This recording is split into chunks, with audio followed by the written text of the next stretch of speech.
Hi, so after Dragon Age Veilguard released, a lot of people didn't particularly like it. It's not really released, but like the trailers and stuff came out. Not a lot of people like it, and as this video title shows, Dragon Age Origins fans versus everyone else.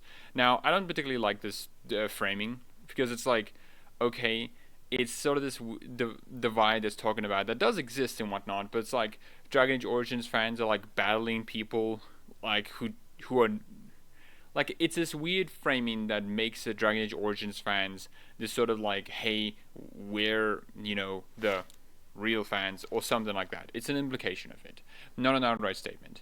And this guy, I want to use his video to talk about this sort of like broader point. I will be also addressing his points as well, not just like talking to like a vague audience and whatnot, because this guy is speaking at least not only for himself but for people who feel like him, and I want to also go through those arguments that he makes as well. So let's see this video.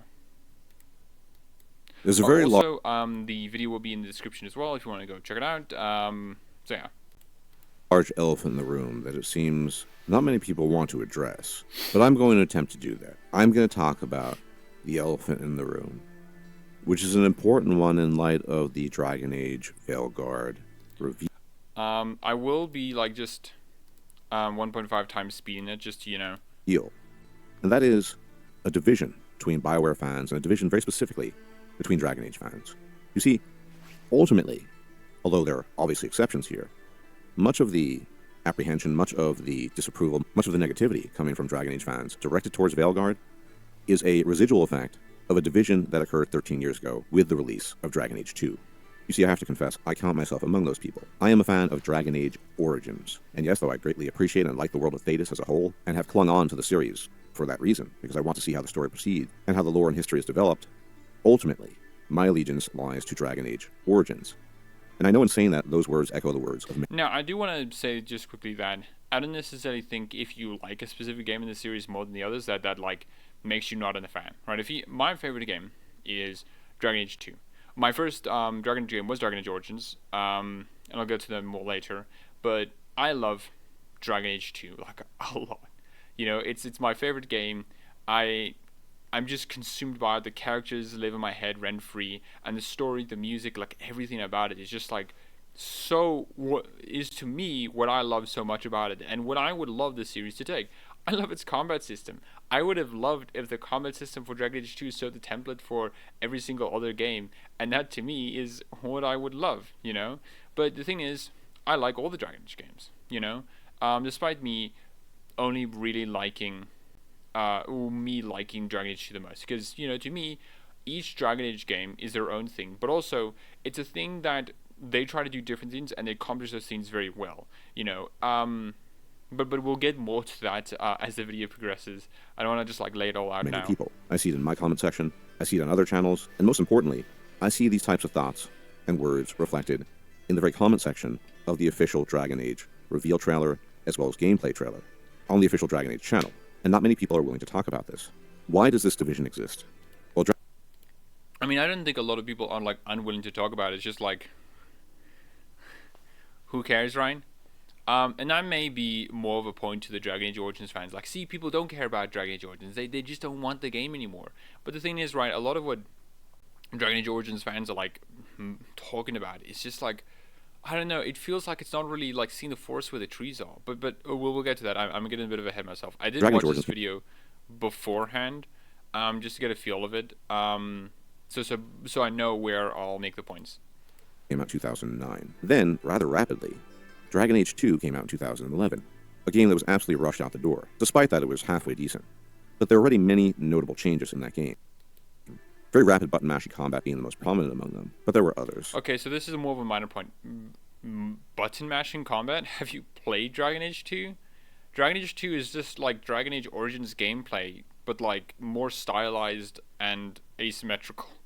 Like you still click on a guy and then your character attacks. It's literally just like click, they attack, you sit there for like 5 minutes, and then you press one of the number key buttons, you press it, and so it's like, okay, they did the ability. Like, even when you have to aim with like a fireball, Dragon Age Origins had to do that as well. Like, Mark Darrah who was like the executive producer for all the Dragon Age games, right? Talked in one of his videos about Dragon Age Origins combat. Yeah, I think this is gonna be a longer video. Okay, hold on. Hold on. Okay, we're gonna quickly find my source for that. Okay, so after a while, I found it. So it's in the Asymmetrical Madness one. So this is a minor point, but I'm spending a lot of time on this minor point for some reason. I don't know why. So I guess this is maybe me just being a Dragon Age 2 defender, I guess. But so let's just see this point. Okay, this is Mark Dara, who works on the game, right, as an executive producer, talking about it. And, I think he's a good source on it. I think he knows what he's talking about, when it comes to the systems and the behind the scenes for these games. Another major shift between the two games was the philosophical approach to combat. I've said this before, but I think it bears repeating. The underlying technology behind the Dragon Age Origins combat and the Dragon Age 2 combat is basically identical. It uses the same systems. It's just Let me just do this quickly. packaged and used in a very different way. Dragon Age Origins is perfectly symmetrical. You have abilities and stamina and hit points, and enemies have abilities, stamina, and hit points. Not only that, the amount of damage you do is exactly the same as the amount of damage that an enemy does. The amount of hit points you have, exactly the same as the number of hit points that an enemy has. Perfectly symmetrical. You can take an enemy from Dragon Age Origins, plug them into your party, they are now a balanced member of your party. This offers some... So yeah, so like I don't know why he says button mashing when it's literally the same gameplay system but it's asymmetrical. Later in the video he does make the comparison to D&D 3.5e and D&D 4e. That hey, D&D 3.5 was like very symmetrical, and that 4th edition was a lot asymmetrical, right? And like I think it's a fair criticism to say that like hey, it's still a very different system, but like it's still fundamentally the same. I don't know why he makes this comparison, and I think this is like odd because like when you play the game, it's like Origins but sped up.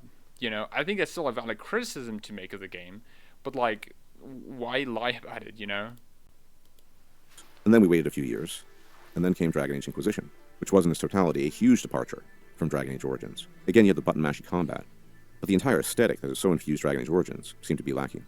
And now we fast forward like 10 years. So yeah, aesthetic. I'll get to that point more later on, but like yeah, like Dragon Age Inquisition, I will say is a lot more button mashy, right? You literally just have to click rapidly as it is, And that's even more so the case. You see, for the Dragon Age Origin fan, every departure from that original format is painful. Now, of course, things change, that's normal, and they're iterated upon, but when you fundamentally shift away from what a game was, a game that many people fell in love with, I must have 7 or 8 playthroughs of Dragon Age Origins, then what happens is you lose people. And so we're in this weird situation, I think, these days, especially in light of this reveal of Dragon Age Veilguard, of fans of Dragon Age Origins who persist, holding on to some kind of hope that that spark that once so lit up the sky of Dragon Age Origins is recaptured. And those of us, of course, still interested in the lore. Now, as you can tell through the video, he hasn't really talked about what specifically. He'll get to it more, but like what spark is missing though? What is missing from the other games? And again, I'm getting ahead of myself, but I'll get to it then. History and story, He'll the get greater to story of Thetis, that is. We cling on for that reason as well. But ultimately, what was so different about Dragon Age Origins compared to every other Dragon Age, especially Inquisition? It was dark, gritty. And though I would never characterize it as grim dark, some people have done that, by the way, I would not. There was a sense of urgency, a sense of purpose behind it. You were on a mission. Okay. This is something I think a lot of Dragon Age Origins fans don't really understand about Dragon Age Origins, right? Dragon Age Origins was a dark game. Sure it was. It had a lot of rape, it had a lot of sexual assault, it had a lot of racism, and a bunch of other like torturous examples as well. It had a lot of torture. Dragon Age, and the thing is, you have to ask, why did Dragon Age Origins do that? For what purpose did Dragon Age Origins do that? A lot of people will give the answer that, hey, this is a very dark world, people, suffer and whatnot. And that's true, but I think that's missing a lot of the context. Dragon Age Origins was also an introduction to the world as well, and it needed to show it. Why did it show the the city elf origin in the way it did? Because it needed to demonstrate what city elves lived like. It wasn't done because this is a dark world where people just die. It's being used purposefully And this is the weird thing that I don't really get. How are the other games not also dark in their own ways? How are they also not being purposeful? As you later find out, potentially a mission that entails your own self-destruction. There are many mature themes that are handled and treated in Dragon Age Origins. For example, something you would never see in a modern BioWare game is the matter of the carnal violation that takes place in the Elven alienage as part of that origin. You would never see that in a modern BioWare game. Okay. Again, it was used for a point. There was no reason to show like an elf getting raped in any of the other games. You know, it's like, oh sure, we have in Dragon Age 2. I mean, even in Dragon Age 2, we do see like sexual assault and stuff like that as well. It's implied a lot. Literally in Act 3, there's a something very dark in there, and in Dragon Age Inquisition, we do see a lot of like dark moments. Not necessarily that kind of thing, but we do see dark moments. It's this weird obsession from Dragon Age Origins fans that like, do you not understand that Dragon Age Origins was doing that for a reason? Like, it wasn't just doing it because it was like cool, edgy, and dark, dude. It was doing it because it had a purpose to it. And when that purpose was no longer there, they didn't do it. Like, it feels weird to relitigate something that didn't need to be relitigated, you know? I honestly don't get why Origins fans are like this. Like, do you not understand your game did this for a reason? Like, I don't know, man. What's another instance of that? Do you remember the scene with the Desire Demon and Connor, who was possessed? And the deal you can make? That was for also a purpose, dude. It was to, and also, here's the thing, right? The Desire Demons were not meant to look like hot bitches with tits, okay? They weren't meant to do that. A lot of what the,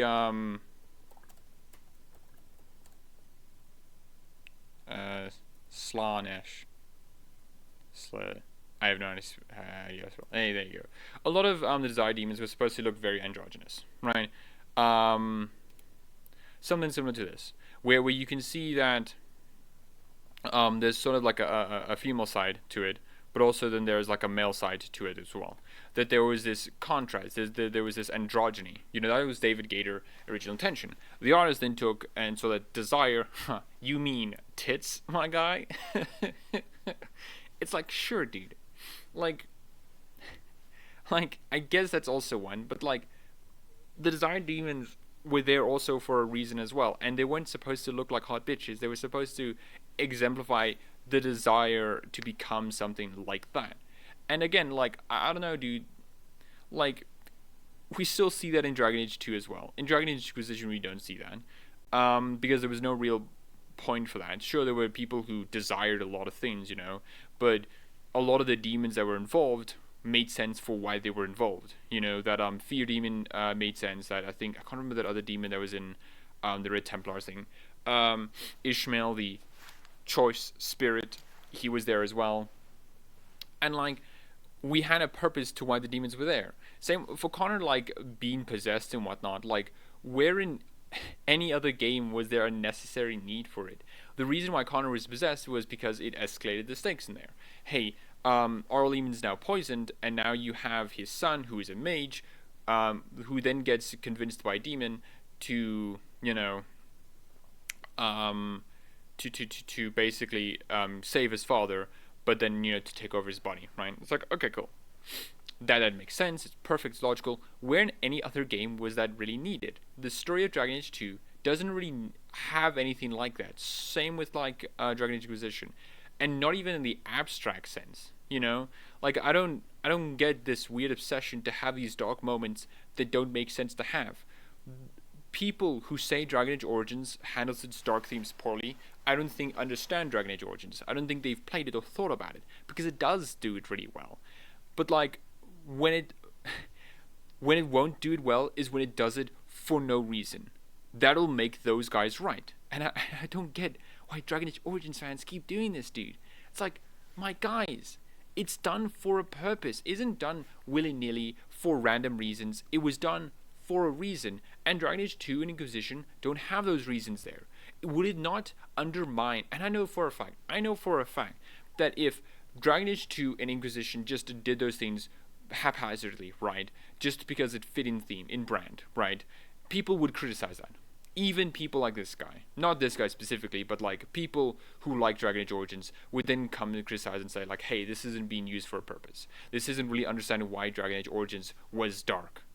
And it's like, what do you mean? It's like, I don't get it, dude. I don't get it.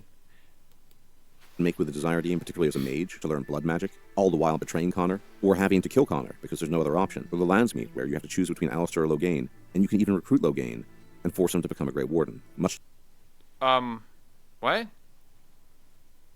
I don't see how that's dark or mature. That's just more like political machinations. You could also choose between Nora as well. I don't know why they didn't mention that, but like,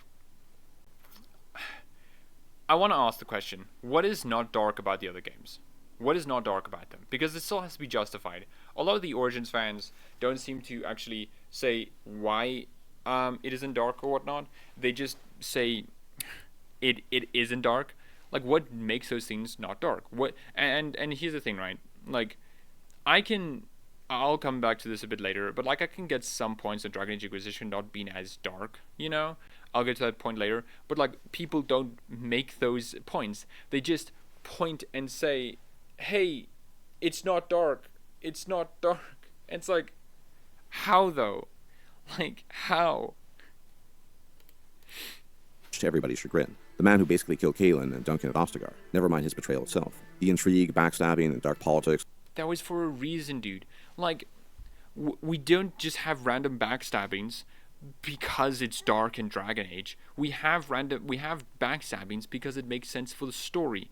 Loghain killing Kaelin made sense for what they were trying to do. Loghain was interfering. Loghain saw what Kaelin was trying to do, trying to ally with your legions, and even to the extent to betray, to divorce his his daughter, and marry, like, you know, Selene, to then forge an alliance between Ferelden and Orlais, which is something he's against of. There was motive, there was reason, there was purpose to his actions, not just Loghain's an evil guy who likes to be in power. No, he would have let Kaelin be in power if he didn't do that. Like Loghain would have still thought like Kaelin's a bit of a dumbass, okay, and he is a bit of a dumbass, you know. But like, if he wasn't a dumbass who was siding with Orlais, he would have been fine, okay. He would have like helped him try to make sure that they were try to make sure that he was guiding Ferelden in the right direction. But like, again, that's not the point, dude. It's just like it infuriates me so much because it's like there was a reason for it, there was a purpose to it. Of dwarven society, in the context of the dwarf noble, or the very difficult moral dilemma you face in the context of recruiting the elves when you have to choose between Zathrian, who's a total a-hole to be honest, and the Lady of the Forest. Wait, hold Speaking on. In the context of the dwarf noble, or the very difficult moral dilemma you face in the context of recruiting the elves when you have to choose between Zathrian, who's a total a-hole to be honest, and the Lady of the Forest. Speaking of the Moral dilemma? Yeah, I remember. Yeah, okay. Sorry, I just need. Yeah. So, moral dilemma between the elves and werewolves. What do you mean? That wasn't a moral dilemma. Like, what's the moral dilemma there? Is the moral dilemma like, hey Zathrian, you make a good point. They did rape your daughter and kill your family, okay, and kill the majority of the people. So yeah, now time to institute a generational curse, not just for them, but for every single other person that comes across, and even your own elven clan. Yeah, that's a good idea, Zathrian. Just killing them wasn't enough. You had to institute a generational curse. And what do the werewolves want? Not to be in a generational curse. Okay, solid, dude. Okay. Like, what? Like, even the werewolves, like the Lady of the Forest is like, so I want to ask you if you can ask Zathrian to end this curse, because, you know, it's making a lot of people suffer, you know, and I think it would be a really good idea to not to. And Zathrian's response, fuck humans, I hate them, they're terrible and awful, they should die. What is the moral dilemma? Like, why not choose like the like you literally mentioned it. The Dragon Age Origins does not have a lot of moral dilemmas. There's a really very clear good guy and bad guy conflict. You know, even if there's a lot of complex motivations there, that's not a moral dilemma. Like, selling the elves to slavery is not a moral dilemma. It's like, I mean, I could sell slaves, but then I don't have to as well. I mean, this is a moral dilemma. No, dude, neither is the moral dilemma with like the Templars and mages. It's literally like the Templars are like, okay, we're gonna kill them all, right? And then you can go like, but what if some of them are not all dead? Well, I don't know. Go check, I guess. And it's like you go check. Wow, I see there are a bunch of mages here who aren't dying, who are resisting the demons. Huh. I guess this is a moral dilemma. I don't know if I should kill them. I don't know if I should not. And besides, they haven't answered this. The elves weren't the mages weren't possessed. There was no moral dilemma there. The morally correct option for the mages and Templar conflict there was side with the mages. It's like Irvin wasn't possessed. There wasn't like a secret epilogue side that would like, and here's the thing, the warning was wrong. He was possessed all along. He destroyed the circle. No, he didn't. The only moral dilemma in Dragon Age Origins was the who do you choose to be the king of Orzammar, Balaam or Hermont? And it's very simple. Hermont was a fairly good person, but a very traditionalist and conservative dwarf. He wanted to retain Orzammar's tradition at the expense of Orzammar's like future viability. He wanted to be more closed off from the surface. He also wanted to prevent the castless from having any real rights, you know. But he was a good person. He was a good person. He only became king because his friend, the old king, asked him to it because he didn't like his because he knew that his other son was very dubious and morally dubious. So Balaam killed his way to power. He killed his brother, and then he framed his other sibling to essentially take the fall for that. And then once that was found out, there was not a lot he could do. The people already made up their minds. It was already done and dusted. And as he will point out later, you can place the Dwarven noble, that brother to Balaam, right, or the sister to Balaam. And like, yeah, dude, that's like really dubious, you know. But the thing is, why would you choose Balaam over Hermont then? Well, because Balaam wants to secure his Orzammar future. He wants to open up trade for the rest of the surface to establish those connections so that he can also have possibly the military of the surface to help them clear up the deep roads. Because if there is a stronger bond between them and the surface, they're going to have to recognize that, hey, if Orzammar falls, we will lose a lot of our own money, resources, and stuff. We need to help them. So they send them to the deep roads and establish really greater ties to them. And also, Balaam recognizes that they won't be able to last against the Darkspawn unless they recruit from the Castless. The Castless can fight, the Castless can die, that's fine. They can help push back against it. And even confirms in the epilogue slide that, hey, Balaam has actually done quite a bit for Orzammar society as a whole. But he is morally dubious. He killed his way to power. And setting that standard as, hey, in Orzammar you can do that, and that's accepted, that can raise a lot of issues.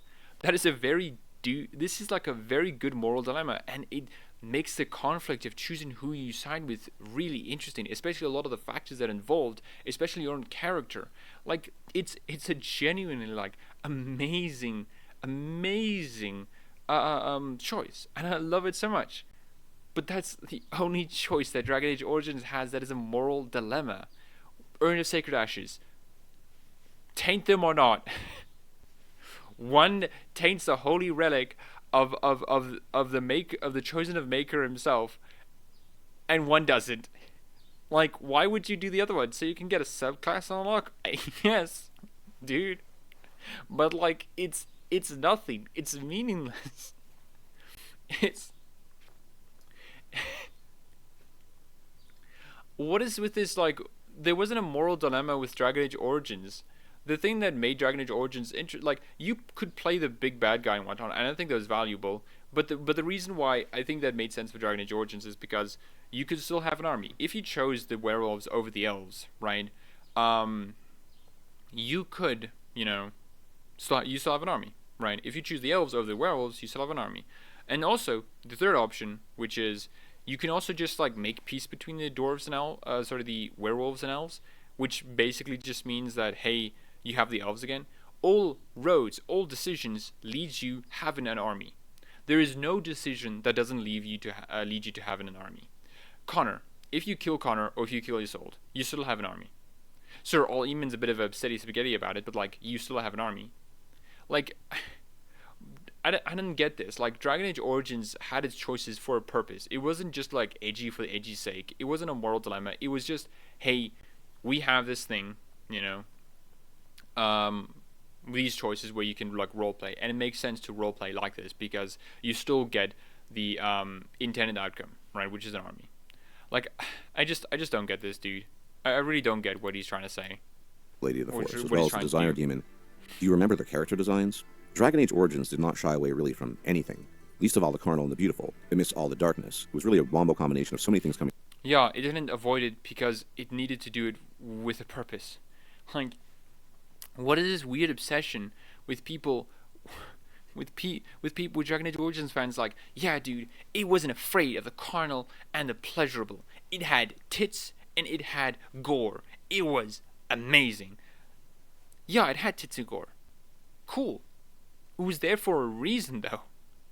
Like, I don't know, Magai. It feels like so many people who criticize the Dragon Age Origins for being like uncaring and unthoughtful of its use of like, you know, gore and sex and whatnot is like, it's really true when Dragon Age Origins fans say it. Like, when they say it, it sounds like, yeah, so Dragon Age Origins game is just a game full of tits and asses and like gore, and yeah, it's just a game like that. And when you play the game, a lot of what you're doing is still involving that, but like, it's not in that way. When I'm going into Denerim, right, and I'm like doing the quest line to help like the guard captain, and one of them is like in the Pearl, you know, I'm like, okay, so this is me like going into the Pearl, like doing that. I can see some tits and asses if I want, you know, in this like brothel. But like, it's not framed that way. It's not framed in like, oh, you're in a sexy place with sexy evil and sexy good. It's like, no, dude. Like, I don't know. Coming together.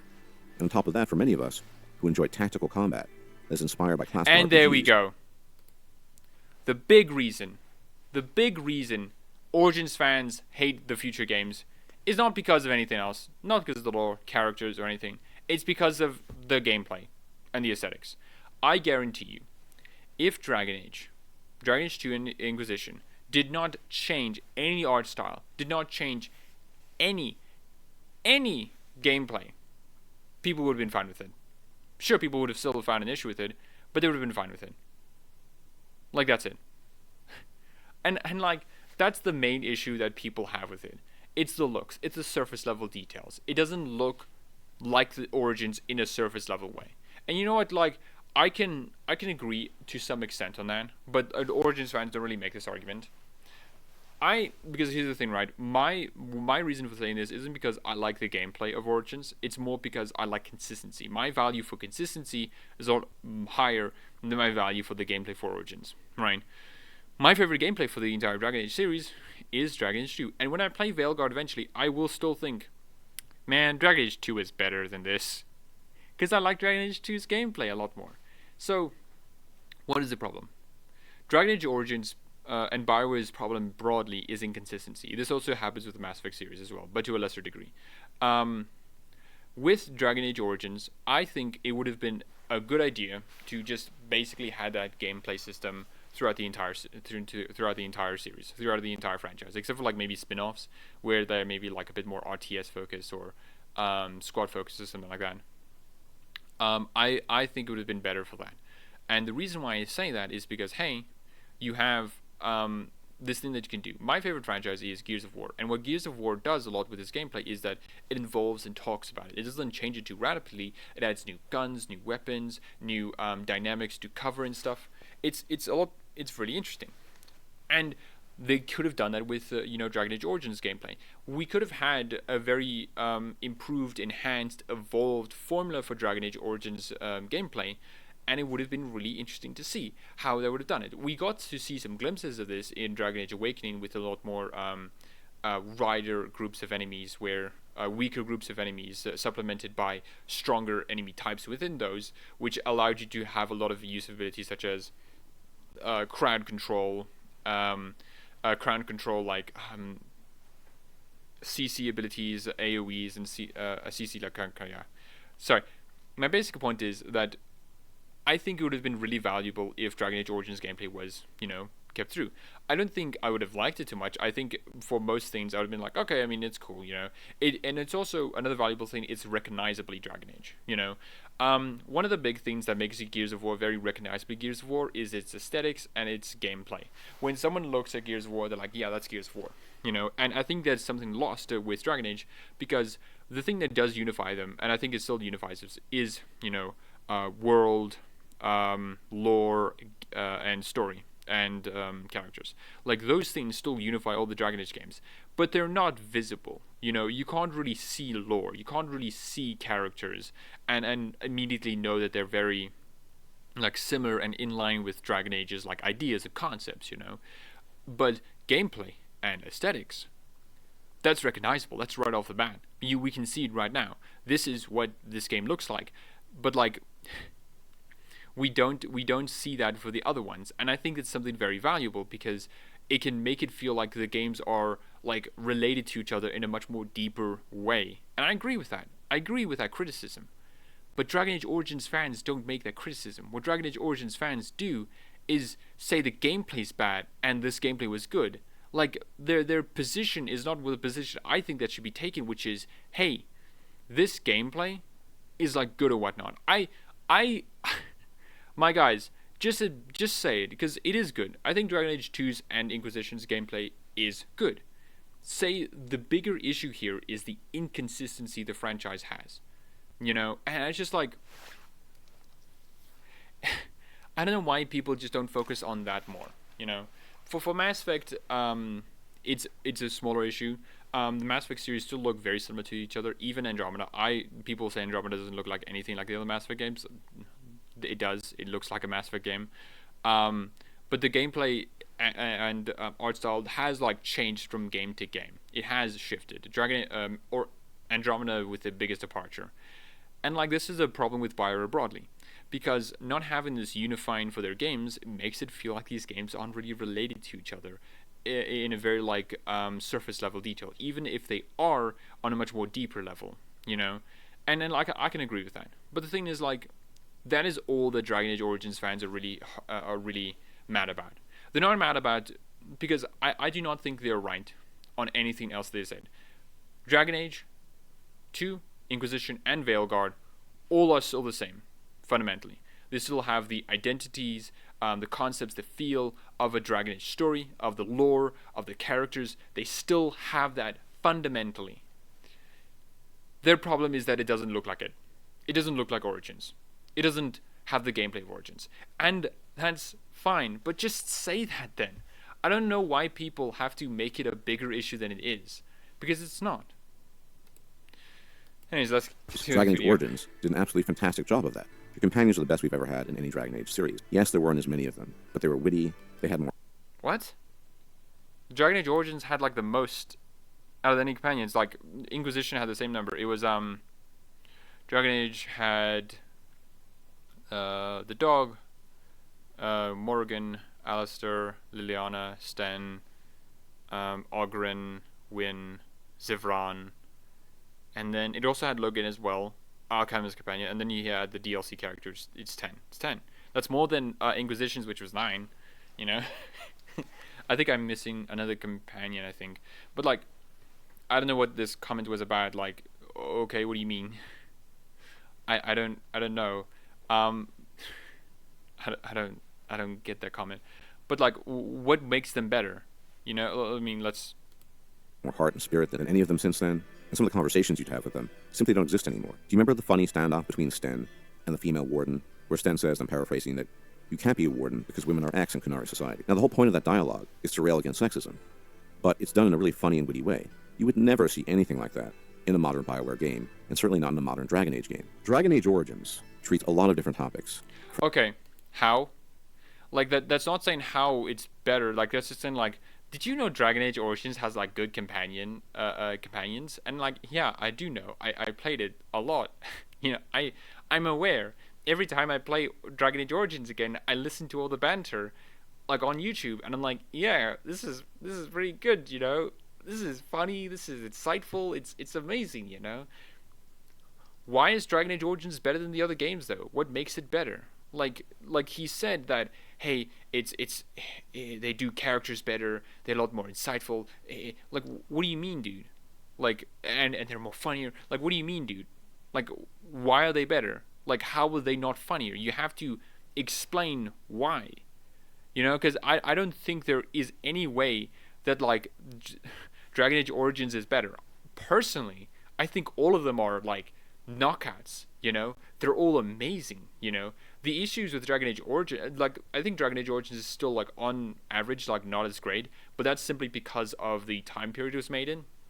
You don't really get a lot of like companion interactions, you know. One of the things that I think is very disappointing is that we don't really see the companions interacting with each other within camp, right? I would have loved if there was a camp scene where you and the rest of your companions were just like sitting down, talking about it, and like also like some references to like Alice's cooking, because the only time we get to know that Alistair makes like food, you know, isn't like a few lines of dialogue. But it would have been great as in like a camp scene to have people like, oh yeah, what are we having tonight, Alistair? And Alistair's like, my homemade stew. The wardens loved this when I was making, you know, and then you could like banter about like, did they really, Alistair? Did they really? And Alistair's like, Duncan said it was nice. You know, that would have been great. It doesn't have that though. But the later games have a lot more companion interaction with each other, such as Dragon Age Inquisition's like Wicked Grace game, you know.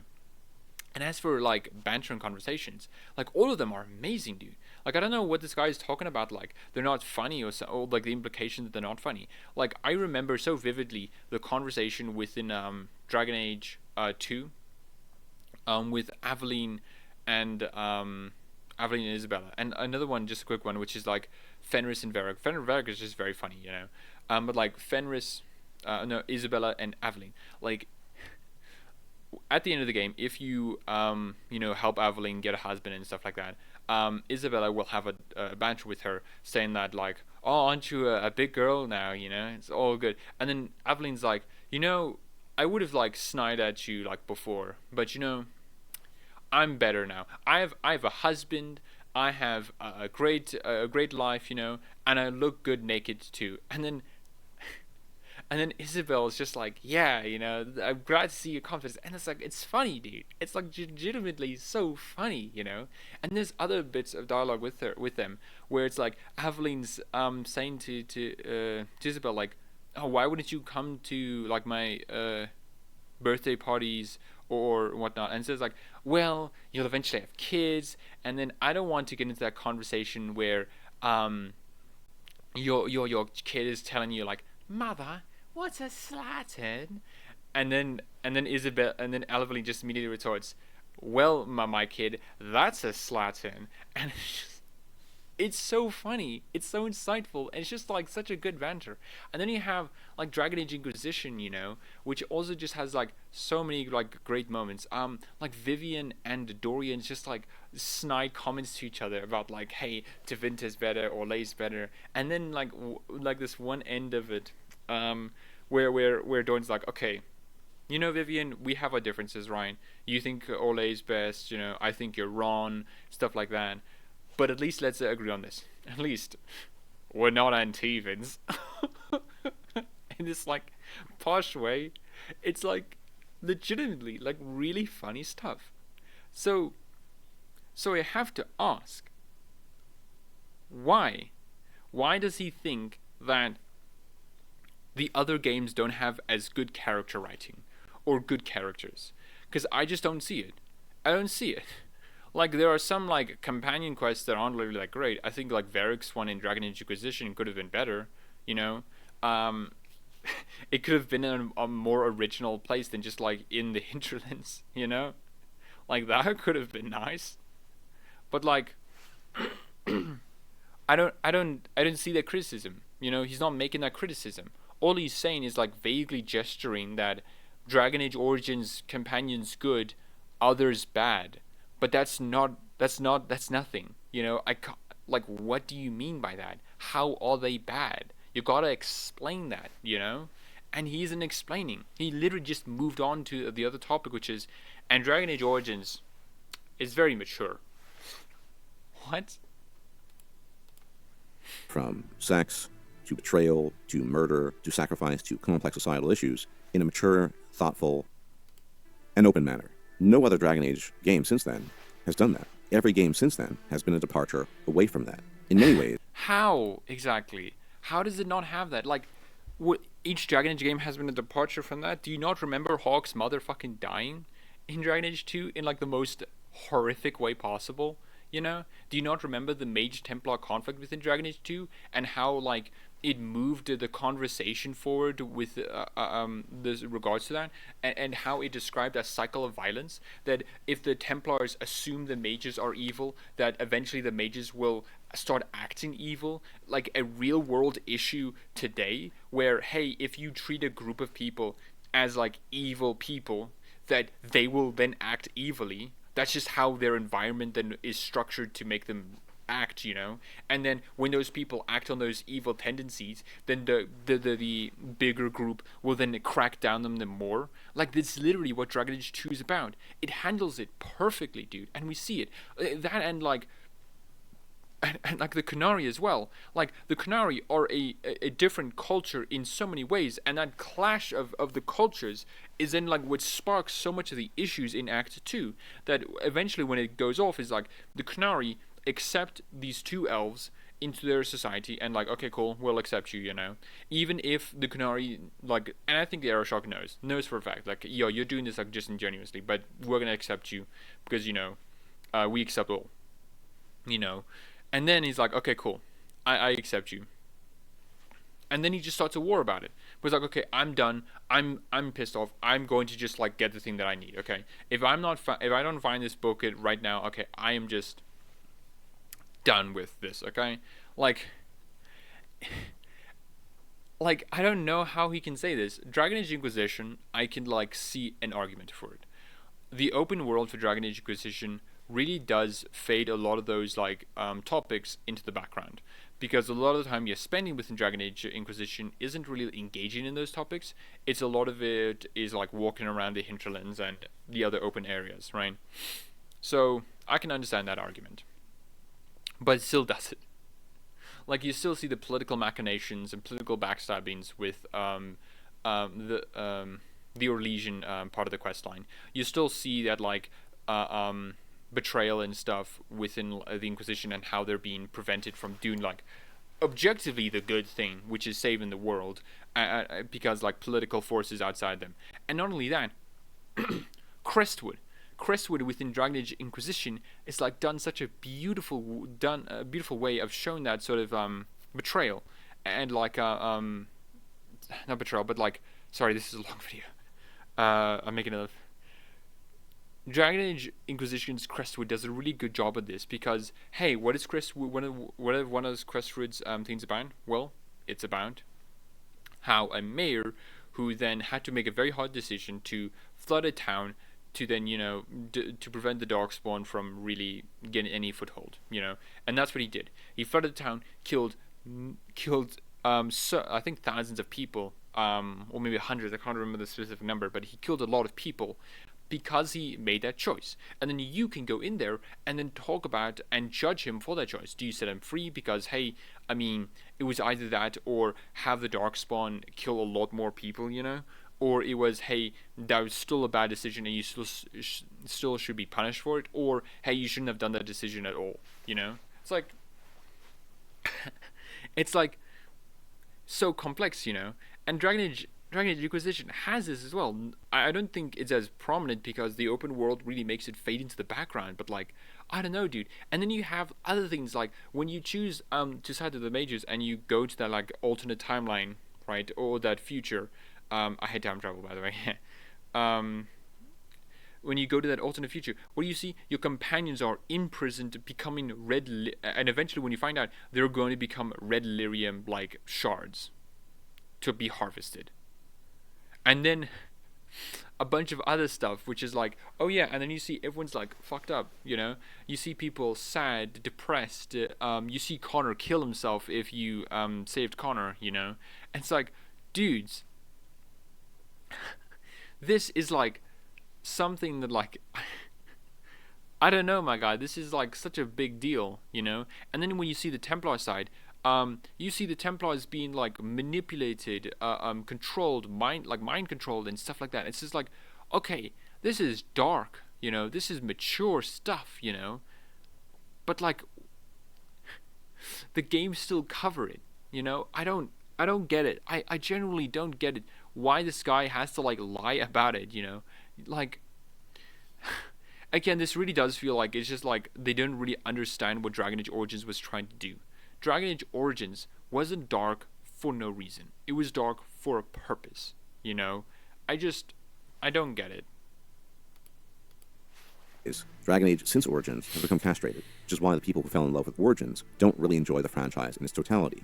They just hold people on. who like Origins, who don't like the future games, it's just simply because they didn't understand it, or they, or because the gameplay.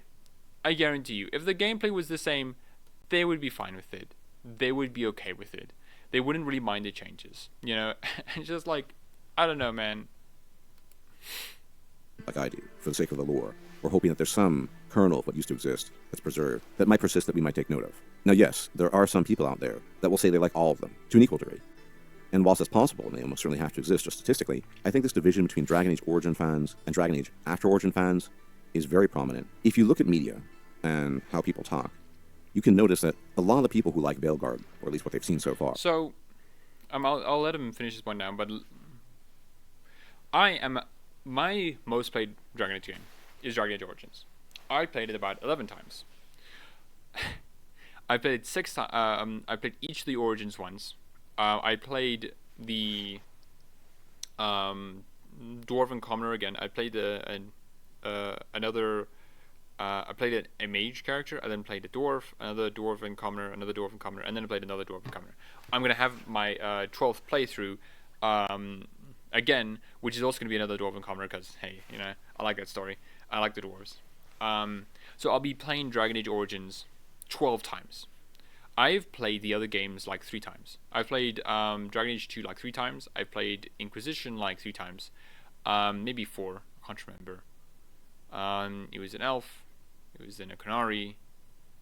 A male Canary. And then it was a mage Canary. No, 4 times. I played it 4 times. Which is weird because I call Dragon Age 2 my favorite game, yet I've only played it 3 times. Hey, isn't that weird? Hey, but I love Dragon Age Origins. I love it so much, you know. Like I will defend this game till like my dying breath, you know. Of Origins, you know, I'll defend it to my dying breath. And like I'm a bigger Origins fan than some Origins fans because some Origins fans who just for some reason like to just have the skip mod, skip fade, skip deep roads mod, and I will never understand that. Like those are integral parts of Dragon Age Origins. You can't just get rid of it and be like, the game's good now, you know? Like, you can't do that. The game needs that. It needs those elements to tell its story and to tell what it's... and to open its world, you know? Like, I don't get that. You know, that's, like, not right to me. And it's just like... Man, I don't know, man. Like... I like Origins, you know, but like I understand what it was trying to do. I'm not deluded into thinking that the reason Origins is good is because it has sex and like gore, you know. I know it's good because it did those things purposefully, you know. And like I don't know, dude. I don't know, man. Yeah. Are the people that loved Inquisition, and they in turn, it turns out, and I've talked to many of these people, have been onboarded to the Dragon Age universe vis-a-vis Dragon Age Inquisition. And Dragon Age Inquisition is fundamentally a very different game from Dragon Age Origins. Yes. No, it's different in gameplay and aesthetics. It's not different in really anything else, you know? Like, yeah, it has open worlds. Yeah, it has a different gameplay system. Yeah, it has, like, a different aesthetic. But it's, like, it's still the same game. It still has the same, like, core of story and characters and lore, you know? And, like, there is a point to what he's saying that, hey, the first game someone comes into a franchise will be their frame of reference of what that franchise should be.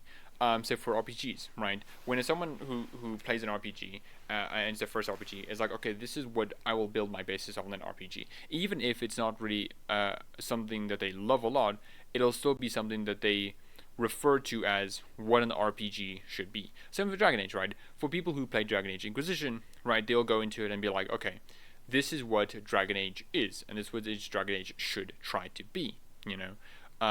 They still may have issues with it. I know a lot of people who like Dragon Age Inquisition who have issues with it and think there are a lot of things it can improve on. But like, it's still that sort of idea, and I can agree with him that it does change your perspective.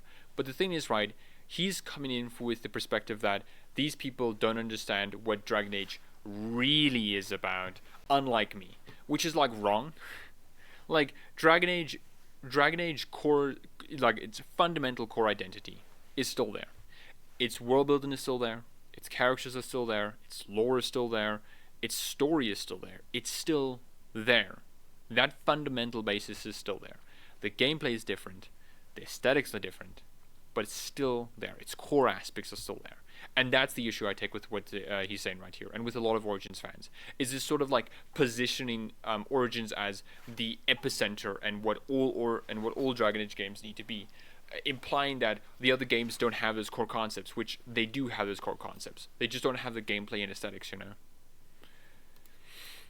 There is some continuity, but it really lacks that dark tone. BioWare has given that up completely. So if your only point of They entry haven't is Dragon given Age, up on that completely. Like, I don't know, dude. Like, Dragon Age 2 literally starts with your own sibling dying. Act 1 ends with your sibling dying or getting kidnapped if they're Bethany. Or, joining the Templars, which is Carver. Or, joining the Wardens and then effectively leaving you forever. Because they're wanted now. Cool. Act 2... I think I got confused. Sorry, earlier on I said that I think your mother dies in Act 3. I think they die in Act 2. Like, yeah, cool. In the most horrific way possible. Oh, no, it's Act 3. Wait. I can't remember. But anyways, I guess I'm going to have to replay it again, Hey, 3 times aren't enough. And then, your mother dies horrifically. Oh, and what happens at the end of Dragon Age 2 as well? Oh, yeah. The literal enchanter becomes like a corpse pile, a giant flesh golem. Yeah, I think it's dark. I think Dragon Age 2 is dark. What does Dragon Age Inquisition have? Oh, it also has like those themes as well, like Red Lyrium becoming a part of it. Literally, one of the open worlds for Dragon Age Inquisition, Emprius de Lune, is literally involving. Oh yeah, it seems like these people are being kidnapped, being force fed red lyrium, or like being injected with red lyrium and then becoming lyrium red lyrium nodes and then harvested. Literally. Like, my guy, these games are still dark. They're not dark in the overt we have rape, sex, and gore here.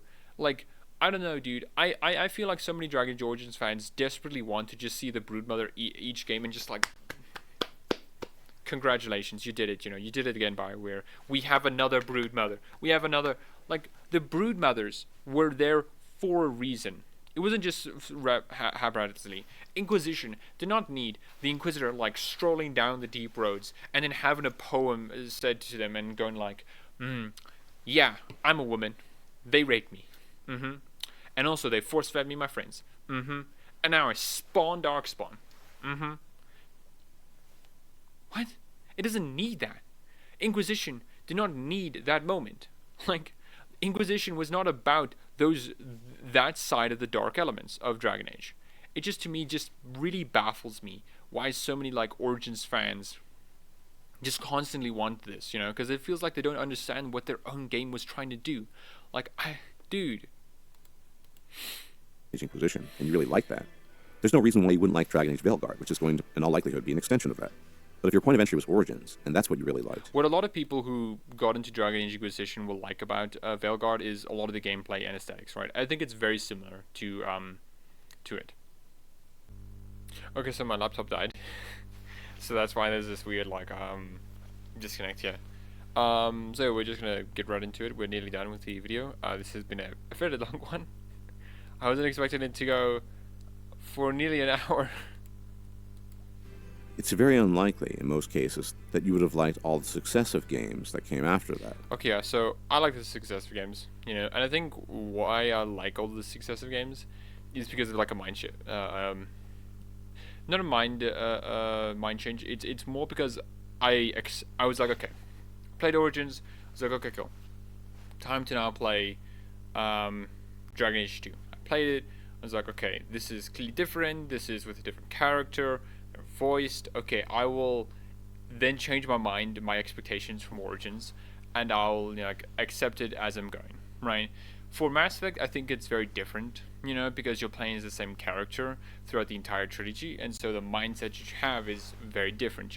You have to be very wary and careful on what you're covering.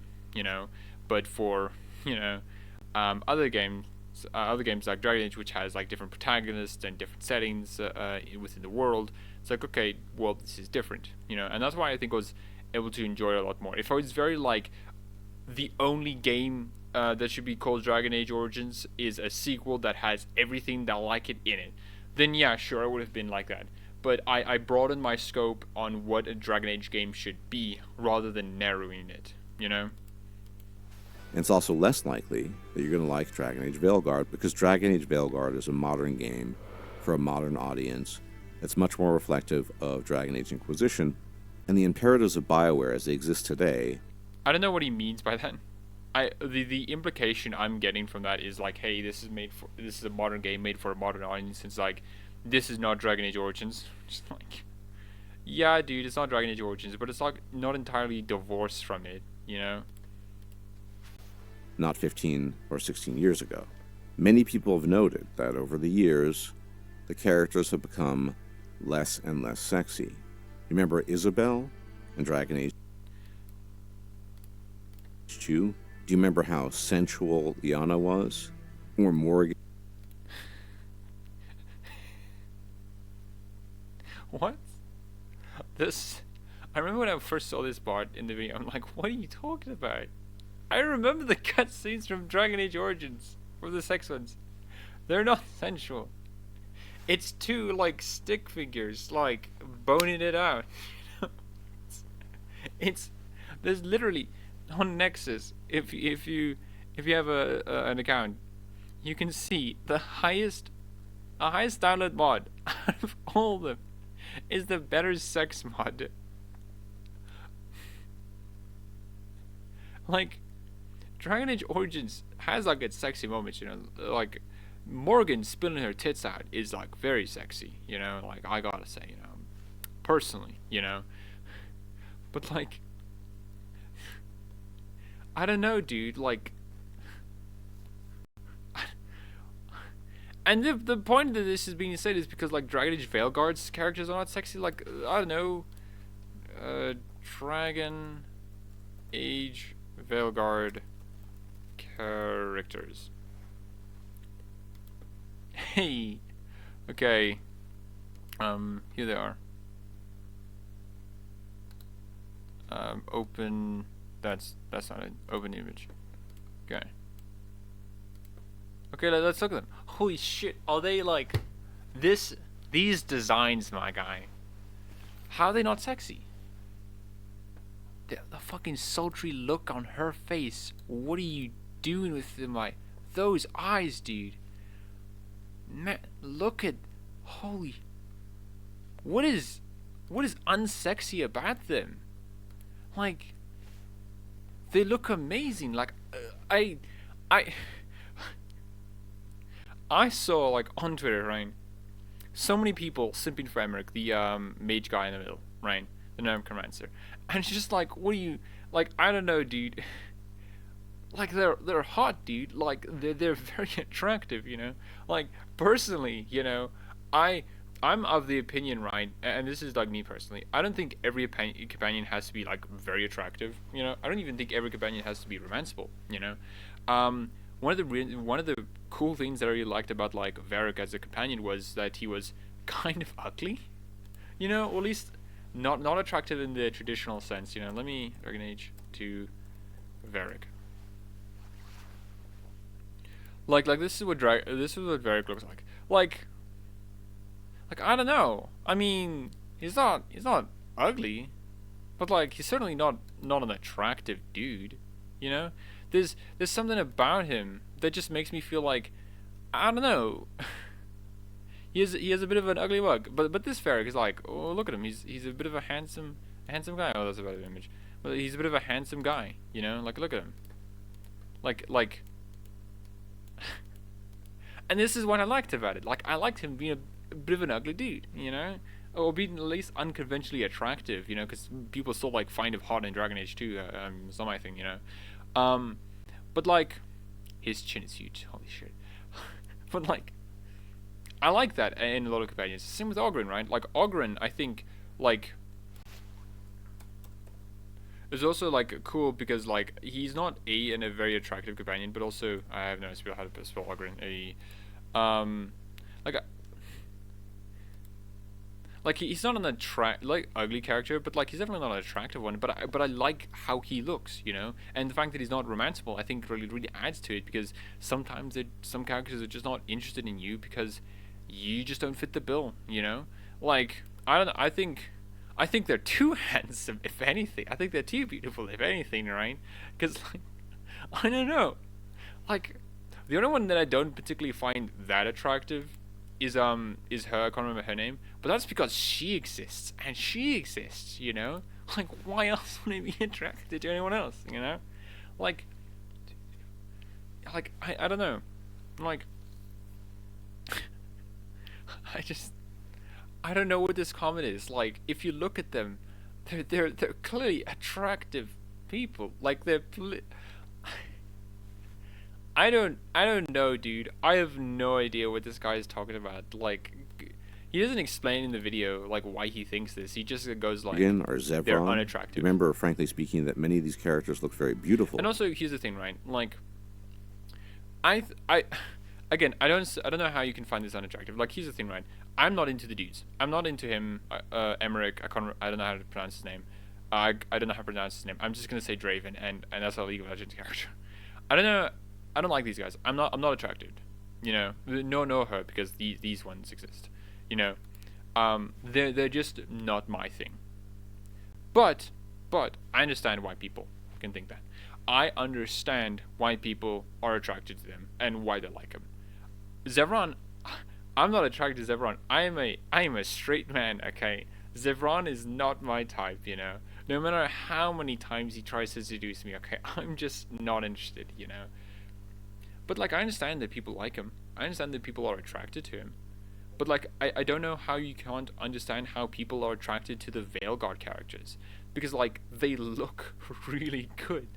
Like I don't know. And especially like I'm more gawking about their character design. Like even this casual outfit that they have, it's like amazing, dude. Like it tells so much stories. Like you can clearly tell that she's like, this is my casual wear. I sleep in this, you know. I shower in this, you know. You can, like I don't know, and how each of them tell a story. Like you can see Emmerich like is a bit of a made up dude. He's fancy. He is ready to go, you know.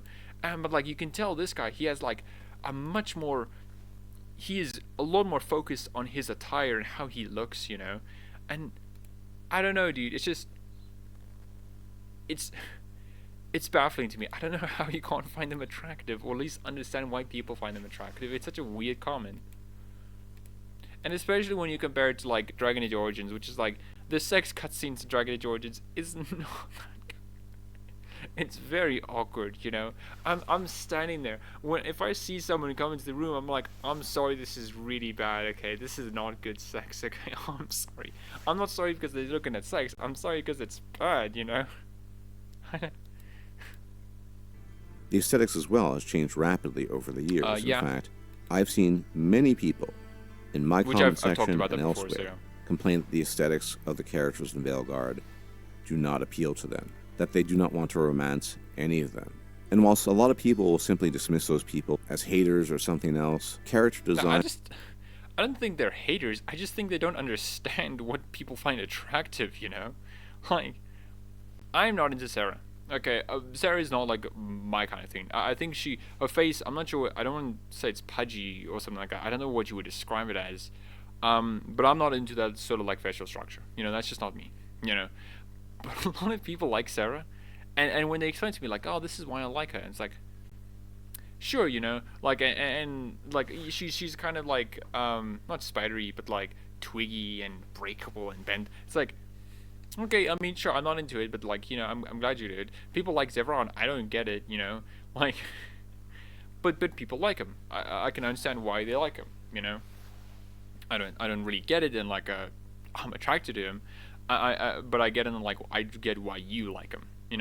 I I would call people like that. Like dudes, do you not understand why they're not? Because here's the thing, right? Why is he saying this? Why is he saying they're unattractive?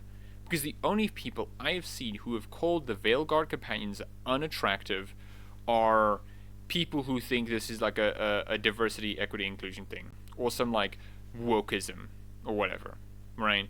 Like that's the only people I've seen, and maybe he's not doing it, but like that's the only people I have seen who have said this, and like I don't know, dude, I don't get it, like I don't get it, like they, like I don't know, man. You're gonna have to explain why they're unattractive. What makes these characters unattractive? Because like you can easily look up like unattractive people, like I don't know, unattract. I don't know how to spell unattractive game characters, right? You can go, man. Okay, man. I wanted to be fancy, use big words, but no, okay, I can't do that. So like you can look like oh, okay, here's some like ugly characters. Cool, I can tell, they're not following the patterns of traditional norms.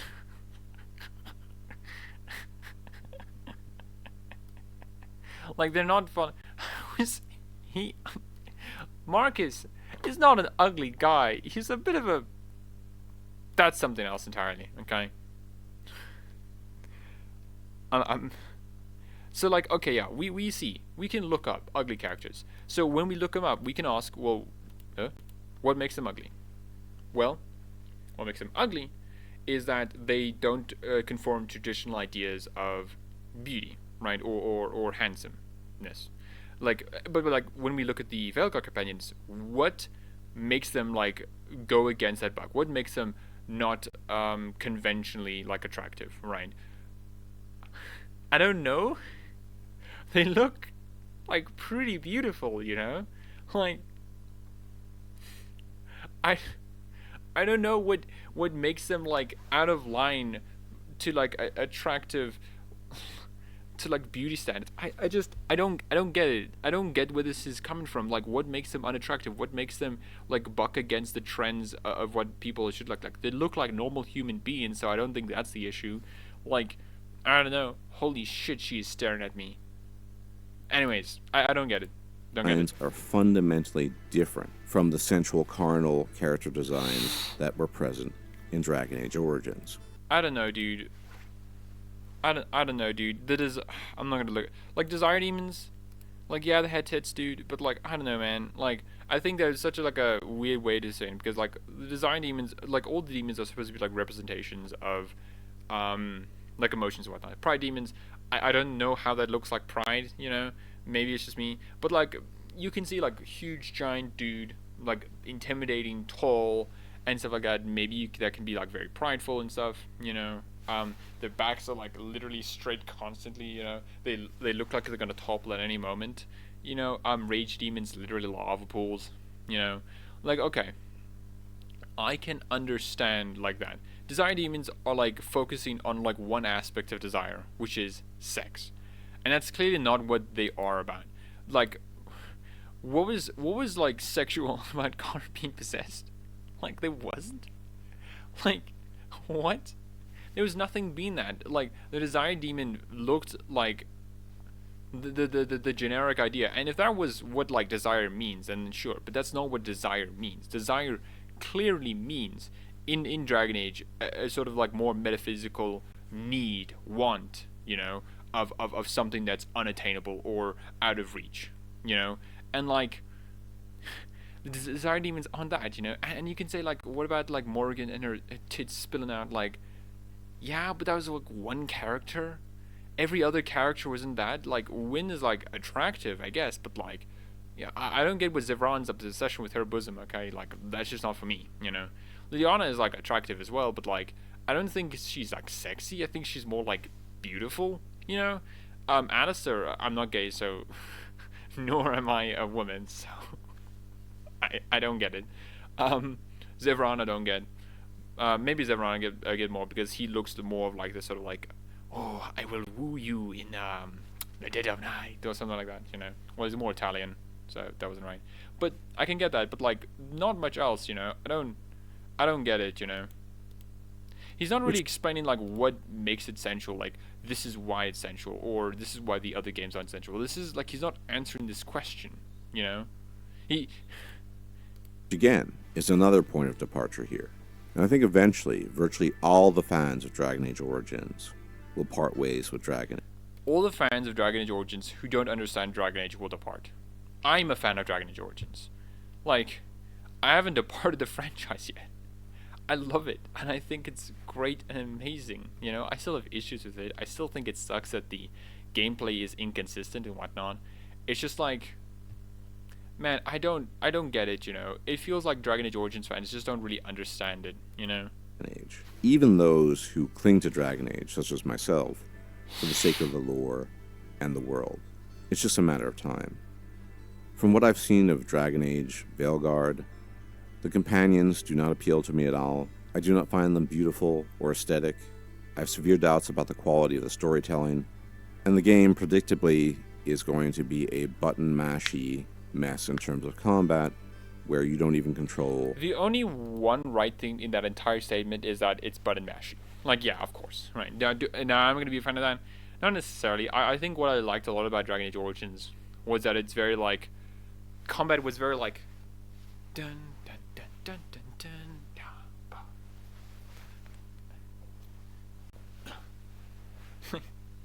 I thought that was cool because it's like just two dudes fighting. You know, it wasn't really like great. I think they probably could have had more animations, made it look like you're dueling someone or something like that. But like, I thought it was fine. Like, I like it because it felt like more low fantasy. But like, you know, I don't mind the new gameplay style as well. I do hope they integrate it better within the sort of world, you know. But for the story and characters, I just don't get it, my guy. Like, the game hasn't come out, but like nothing has indicated like issues with it, and he's never like talked. And this guy still hasn't like really explained why there's an issue. What about the story is an issue? Like, it seems fine, you know. Your companions.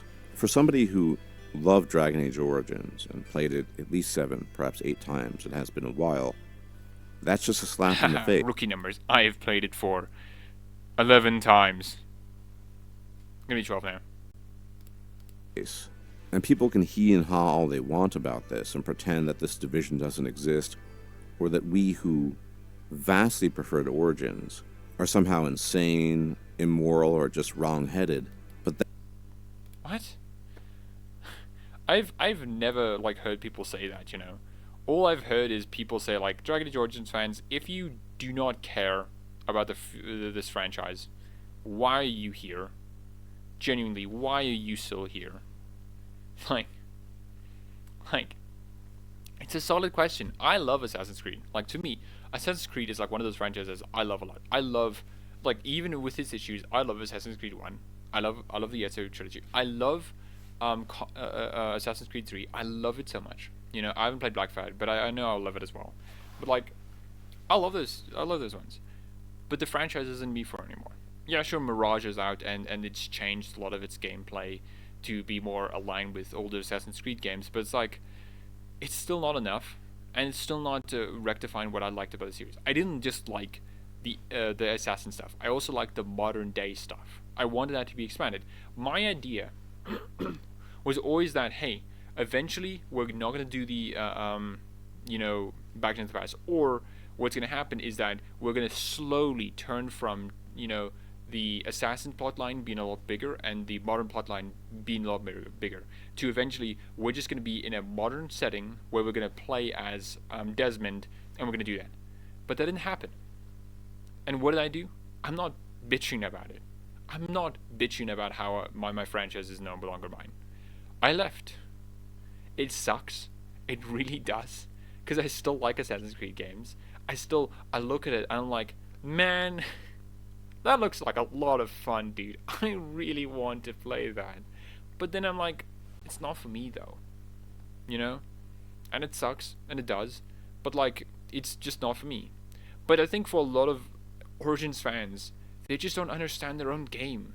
You know, I feel this so like really deep in my core that every time an Origins fans has talked about it, and it's like, what do you mean, dude? How the other games not dark? How the other games don't have great characters? Like, why is like, do you not understand that Origins did its dark things for a reason? What is with this like weird obsession of like rape and like all that kind of stuff? Yeah, sure, it was important to like Origin storytelling, but it was important because it was using it for a purpose, for a reason. You know, it wasn't just doing it because. And yeah, and then the other one, which is like immoral. Like I don't like. Let's just rehear that quickly, just to make sure. And pretend that this division doesn't exist, or that we who vastly preferred Origins are somehow insane, immoral, or just wrong-headed. But that is the reality. And I don't think they're insane or wrong-headed. I just don't think they understand the game. You know, I genuinely don't. You know, you're not wrong because you can't be really wrong. I just think you don't understand the game. Like, I don't think someone can have a wrong media opinion, right? If you like a game, then cool. You know, like people say that they what's an example?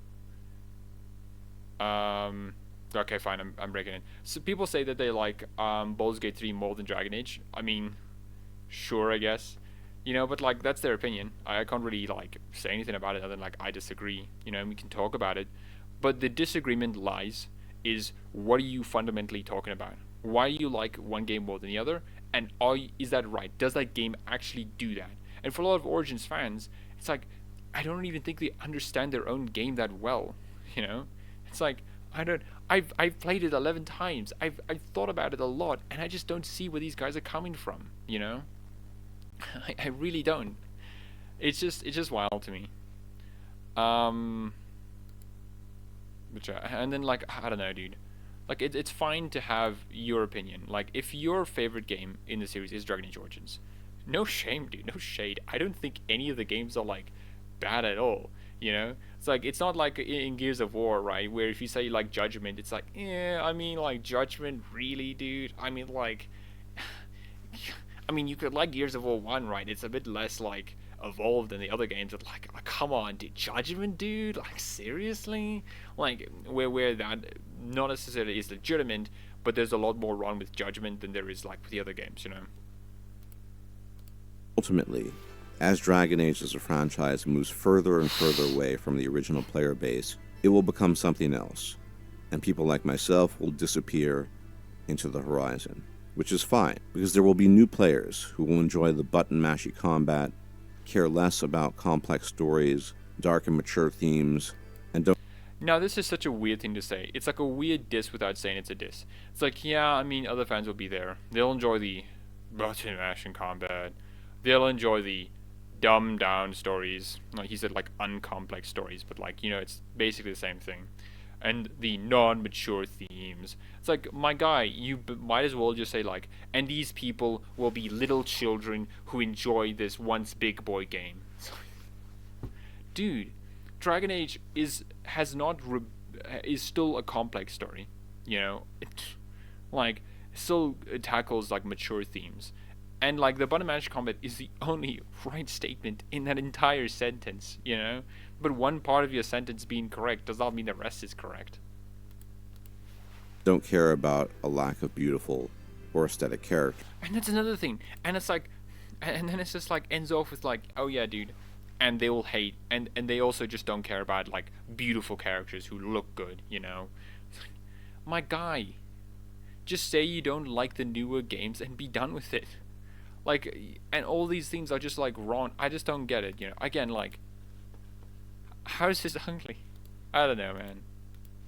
That's where we stand today. Anyway, do let me know what you think in the comment section. Where do you stand here? Are you an old school Dragon Age Origins fan? Do you love all of them? Or am I an evil human being for even voicing these thoughts? Do let me know. And as always... Well, I don't think you're an evil human being. I just think you're someone who doesn't understand what the game was trying to do, you know? Thank you for tuning in. If you can leave a like, comment, share, and subscribe, be much appreciated. I can leave a like. As it helps out the channel. I've been I'll check compelled. you out next time. Until then. Okay, cool.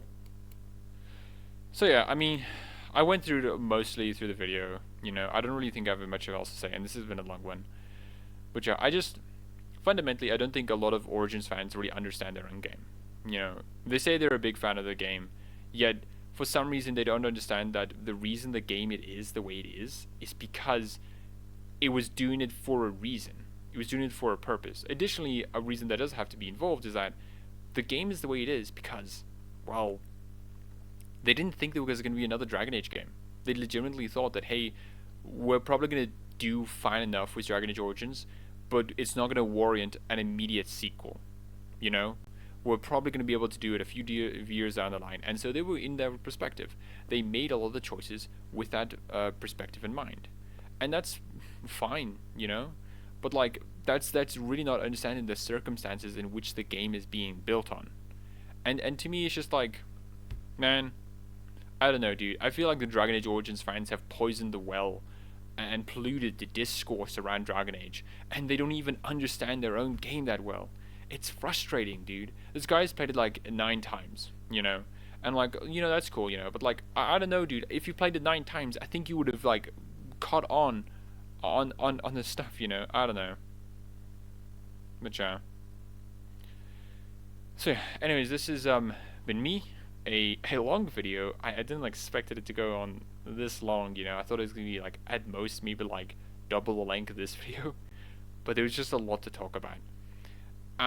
No shade to Spell and Shield. Spell and Shield has his opinions, and you know what? I'm a Dragon Age fan. He's a Dragon Age fan. We can both, find common ground in that. And yeah, I mean, like, I was also using this as more of a platform to just, do that. I'm not gonna go through the comments, because this video has been long enough. So yeah, enjoy. I hope you can perhaps like, subscribe, and maybe even comment down below of what you thought about this, Am I an evil person for voicing my opinions? Anyways, enjoy.